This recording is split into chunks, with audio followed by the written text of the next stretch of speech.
Teraz je tá situácia, začneme obojručne, keďže ste teraz robili obojručné. Kubo ide, prosím dopredu, napnutý krk, ja tu mám nohu vpredu. Dva spôsoby. Raz toto už viete, hej? A preč z tej situácie.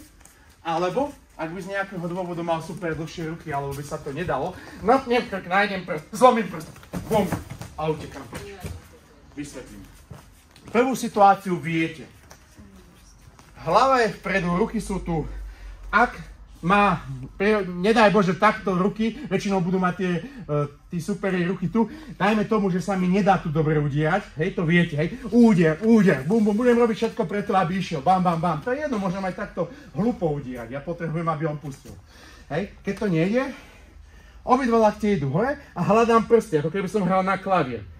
Našiel som prst, vymením uchop, chytím zápestie, ľavá ruka fixuje zápestie, pravá ruka láme prst. Keď som mu zlomil prst, chytím ho za vonkajšiu stranu ruky, ja sa popri stene šúcham, utekám preč, pozriem sa za ňou, či ide za mňou, alebo nie ide za mňou. Dobre? Takže v tejto pozícii, keď sme, napnutý krk, áno, je to ťažké, viem pre ženy, uvedomujem si to, skúste to napnúť, tú sánku, čelu dať dopredu, ramená trošku dole, skúste to napnúť. A teraz, hľadám prsty. Stop, našiel som prst, pozrite sa, ja mám lakeť hore, prsty sú tu. Poďte sa prosím pozrieť na túto stranu. Hej, stade to, ja hľadám prsty, hľadám. Našiel som povolený prst. Ako náhle mám chytený prst, otočím si úchop. Lakeť bol tu, otočím si úchop, chytím zápestie. Prečo držím zápestie? No pretože keď pôjdem s prstom dole, tak on ide tiež dole. Ideš dole. Hej? Ale keď chcem zlomiť prst pomaličky, kričíš stop. Ja mám ohybné, no môžeš, nebo ja ti poviem.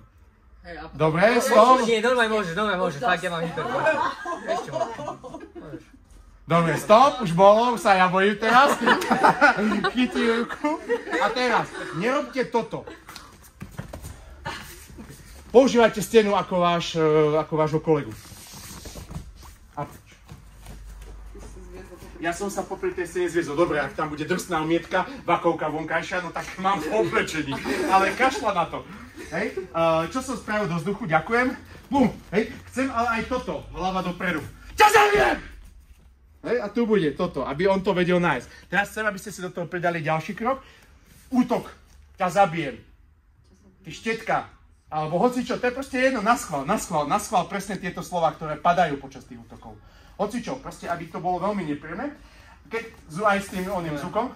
Čo si povedal? Tu som, presne, toto chcem, aby ste si to skúsili. A zároveň aplikovali to, čo ste sa naučili.